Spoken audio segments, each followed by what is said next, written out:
A very good morning to everyone and welcome back to KSI Morning Brief.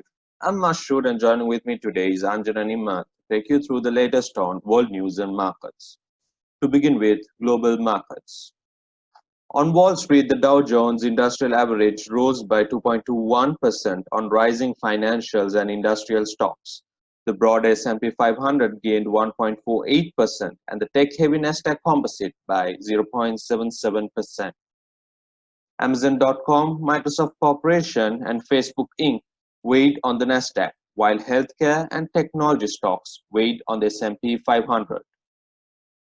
Looking at Europe, the European stock markets rose Wednesday, helped by hopes for more stimulus to help the region's battered economies recover from the effects of the coronavirus-inspired lockdown. The European Union's executive arm said it wanted to issue bonds in capital markets to raise 860 billion US dollars to finance the region's economic recovery. The FTSE 100 was up by 1.26%, the DAX was up by 1.33%, and the CAC 40 was up by 1.79%. Looking at Asia, the Japanese cabinet approved more than $1 trillion in stimulus funding that includes a combination of relief to companies and to people. The Asian shares are likely to dip on Thursday after remarks by US Secretary of State Mike Pompeo that Hong Kong no longer warranted special treatment under the US law, reignited worries and worsening relationships with Beijing. The Nikkei was up by 0.70%, the Hang Seng was down by 0.36%, and the Shanghai Composite was down by 0.34%. Looking at commodities, the US crude settled down to $32.81 per barrel and Brent settled at $34.74 a barrel on that day.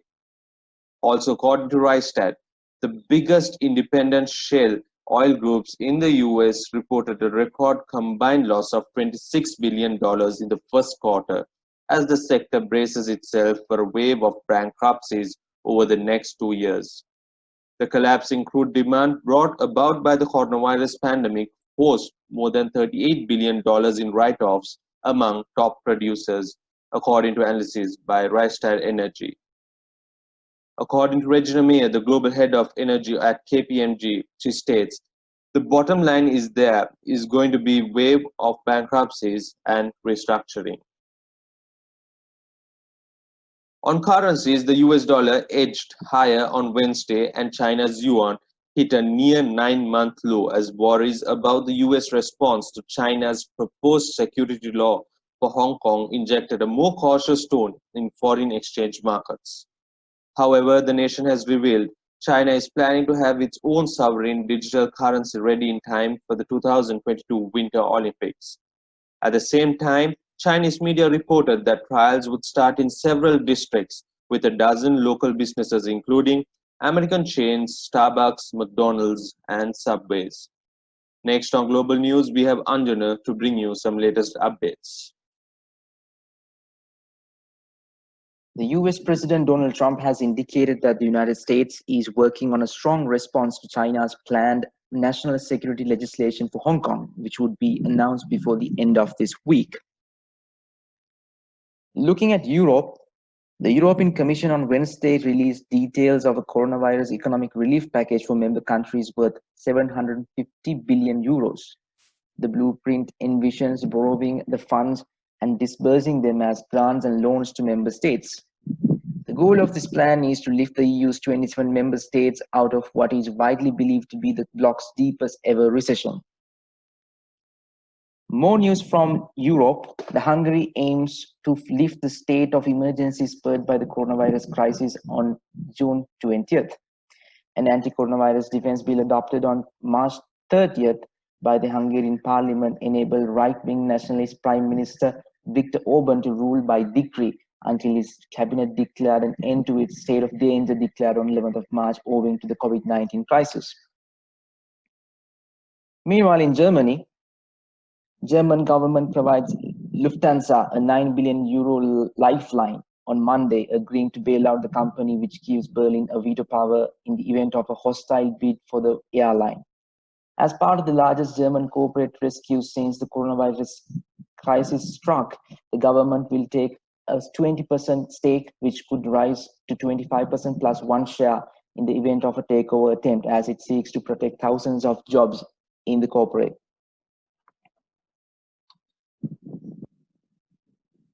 Qatar Airways, the Doha-based airline, made the announcement via Twitter that it would start resuming flights to destinations it had suspended due to the virus outbreak, and that it aims to fly up to 80 destinations by June.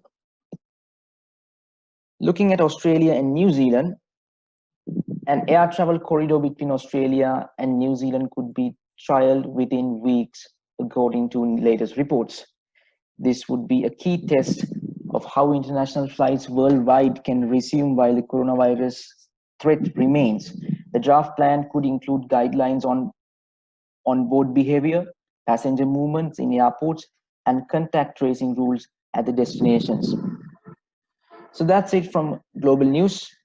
Imad is waiting on the other side to give you update on COVID-19 situation. Imad, over to you.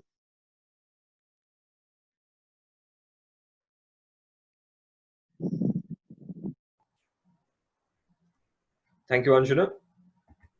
Looking at the total global cases, it surpassed over 5.6 million, with daily new cases over 95,000, and recoveries over 2.3 million, and fatalities over 351,000.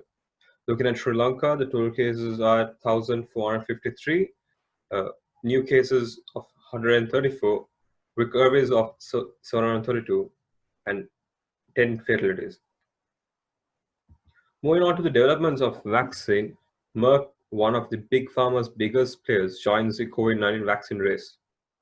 Merck has been on the sidelines to the development of the vaccine recently, but announced it has cut deals to develop and manufacture two different COVID-19 vaccines and a much discussed experimental antiviral compound that is already clinical in trials. 30 different companies are trying to produce an Indian vaccine to fight against the pandemic at large.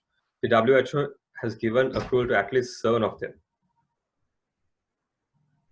In other news of developments on vaccine, China seeks victory over US in the race for COVID-19 vaccine.